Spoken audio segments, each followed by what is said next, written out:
नमस्कार, स्वागत है आप सबका दिल से रोहित चैनल में।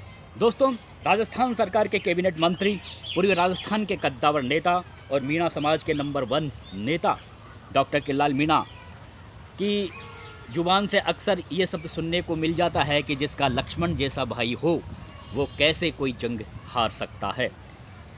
शायद उनका इशारा जगमोहन मीणा, जो उनके सगे भाई हैं, राजस्थान प्रशासनिक सेवा के पूर्व अधिकारी हैं और किरोड़ीलाल मीणा के साथ में पिछले 30-35 साल से लगातार कंधे से कंधा मिलाकर हर तरह से उनका सहयोग करते रहते हैं। जिस तरह किरोड़ीलाल मीणा अपने घर परिवार को छोड़कर राजस्थान के युवाओं के लिए, किसानों के लिए और हर जाति और बिरादरी के लोगों के लिए पिछले 5 साल में भी संघर्ष किया। 5 साल में ही नहीं, पिछला उनका पूरा राजनीतिक जीवन जनता के जुड़े मुद्दों को जनता के बीच में ले जाकर या सड़कों पर ले जाकर ही उन्होंने अपना एक तरीके से जीवन जिया है। बड़े बड़े आंदोलन किए हैं, जेल गए हैं, लाठियाँ खाई हैं, घायल हुए हैं और इलाज कराने विदेश तक गए हैं।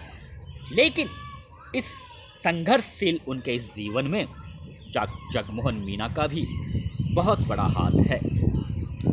खुद इस बात को डॉक्टर किरोड़ीलाल मीणा भी स्वीकार करते हैं और शायद यही वजह है कि उन्होंने उन्हें लक्ष्मण जैसा भाई बताया है। अब देखना यह है कि वो कितने कामयाब हो सकते हैं। उन्हें दौसा लोकसभा सीट से टिकट दिलवाने में राजनीतिक हलकों में चर्चा है कि डॉक्टर किरोड़ीलाल मीणा ने जगमोहन मीणा का नाम आगे किया हुआ है दौसा लोकसभा सीट से। अभी जब तक मैं ये वीडियो तैयार कर रहा हूँ तब तक उनका नाम पैनल में था।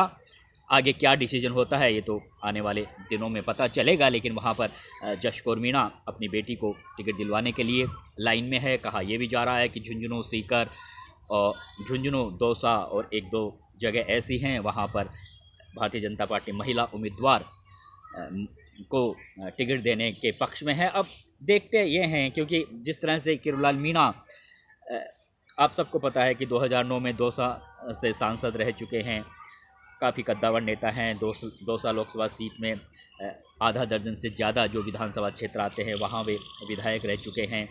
तो वो जिस व्यक्ति के लिए टिकट की दावेदारी कर रहे हैं, यानी जगमोहन मीणा जो उनके भाई हैं, उनके लिए टिकट की दावेदारी कर रहे हैं और अगर उन्हें टिकट नहीं मिलता है तो फिर कहीं ना कहीं विरोधाभास की स्थिति दौसा में ज़रूर हो सकती है। और डॉक्टर किरोड़ीलाल मीणा के समर्थकों में ये पहले से ही नाराज़गी छाई हुई है कि जिस तरह से पिछले 5 साल में किरोड़ी मीणा ने संघर्ष किए, उस हिसाब से उन्हें सरकार में कोई भागीदारी अभी नहीं मिली है। ये नाराज़गी है किरोड़ी मीणा के समर्थकों में। हालांकि किरोड़ी मीणा में नहीं है, वे बराबर जो भी डिसीजन भारतीय जनता पार्टी ले रही है उनके बारे में उसको वो दिल से स्वीकार करते हैं। लेकिन समर्थक हैं, सबके अपने अपने विचार हैं, अपनी अपनी महत्वाकांक्षाएँ हैं। समर्थकों को ऐसा लगता है कि हमने डॉक्टर किरोड़ीलाल मीणा के साथ सड़कों पर जो लंबा संघर्ष किया, काफ़ी कष्ट सहे, तो अगर बाबा को सही प्रतिफल मिल जाता तो हमारा संघर्ष कामयाब हो जाता। लेकिन उन्हें ऐसा लगता है कि बाबा को अभी से कोई सही प्रतिफल मिला नहीं है सरकार में, तो नाराज़गी है। इसलिए देखना ये होगा कि अब किरोड़ीलाल मीणा के समर्थकों अगर अब फिर से जिस तरह से जगमोहन मीणा का नाम जिस तरह से किरोड़ी मीणा ने आगे किया हुआ है और अगर उन्हें टिकट नहीं मिलता है तो फिर नाराज़गी और बढ़ सकती है किरोड़ी मीणा के समर्थकों की। खैर, ये फिर हम अलग से बात करेंगे।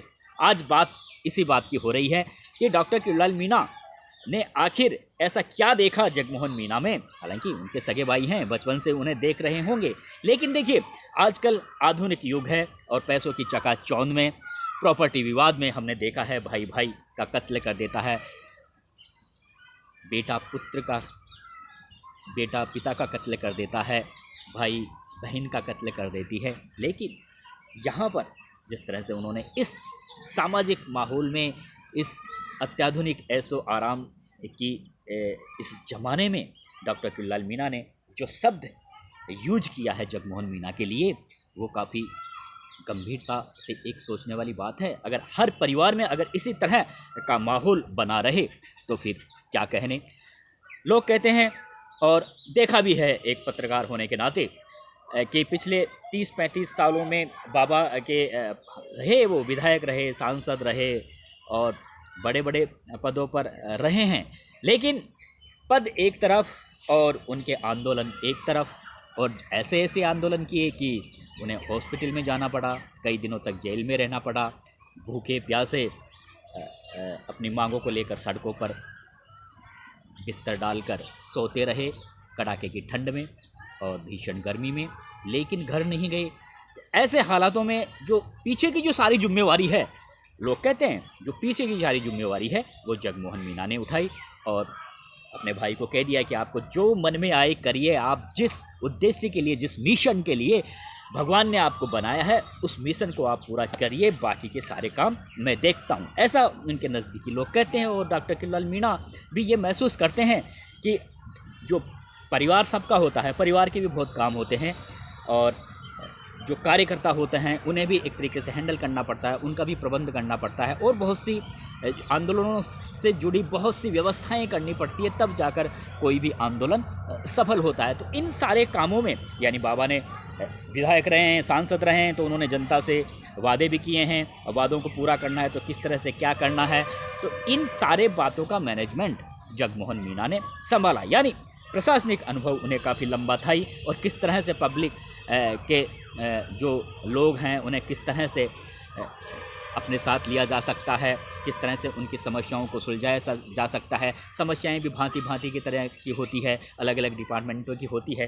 तो ये जो सारा काम है डॉक्टर किरोड़ीलाल मीणा का, उन्होंने खुद अपने हाथ में लिया और एक तरीके से बाबा को तो ये कह दिया कि आप तो हमेशा जो भी कोई आए, जैसा भी कोई मुद्दा हो, आप उस मुद्दे के पीछे पड़ जाइए। हो सकता है और हर आंदोलनों में हर मुद्दे पर बाबा को जो सफलता मिली तो उसका कारण यही था कि उन्हें एक तरीके से फ्री छोड़ा हुआ था परिवार की तरफ से, और ये जो सारा बोझ परिवार की तरफ से और पार्टी कार्यकर्ताओं की तरफ से और जितने भी जो सामाजिक जो काम होते हैं उन सब कामों के लिए बाबा ने पूरा बोझ जगमोहन मीणा यानी अपने छोटे भाई पर एक तरीके से कंधों पर रख दिया था। तो उन्होंने इस पूरे काम को बहुत शानदार तरीके से निभाया है। अब तक 35-40 साल में जब बाबा ने नई पार्टी बनाई थी तब भी वे पूरे तन मन से नौकरी छोड़कर, उन्होंने प्रशासनिक सेवा की नौकरी छोड़कर बाबा के साथ लगे रहे और पूरा उनका साथ दिया। स्थितियाँ कैसी भी आई हो, और स्थितियाँ तो कठिन से कठिन और बड़ी बड़ी चुनौतियां बाबा के सामने आई है। चला के झगड़ा मोल लेना पब्लिक के लिए ये उनकी एक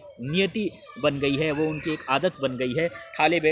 ठाले बैठते नहीं हैं एक दिन भी, और जब कोई बड़े बड़े झगड़े होते हैं तो फिर हॉस्पिटल में भी जाना पड़ता है उन्हें और इलाज भी करवाना पड़ता है। तो ये जो सारा काम एक तरीके से जिस तरह से लक्ष्मण ने भगवान श्री राम का सही साथ दिया, वनवास में गए तो साथ गए सीता माता के साथ में, भगवान राम के साथ में, और जब युद्ध लड़ा रावण से तो साथ रहे 14 वर्ष तक कठिन हालातों में वो बराबर भगवान राजपाट छोड़ के अपने बड़े भाई के साथ में रहे। तो कुछ इसी तरह की स्थितियां जगमोहन मीणा ने भी अपने बड़े भाई किरोड़ीलाल मीणा की ली है। और शायद किरोड़ीलाल मीणा को ऐसा लगता है कि हाँ, मेरे बाद में जो जिस तरह का मैंने पूर्वी राजस्थान में और जिस तरह का मीणा समाज में मैंने एक जो 50 साल में जो मैंने कमाया है सामाजिक कामों के लिए, जनता की समस्याओं को सुलझाने के लिए, और जो मैंने अपना प्रभाव और जो मुकाम दिलों में बनाया है लोगों के, तो वो आगे भी कायम रहे, मेरे परिवार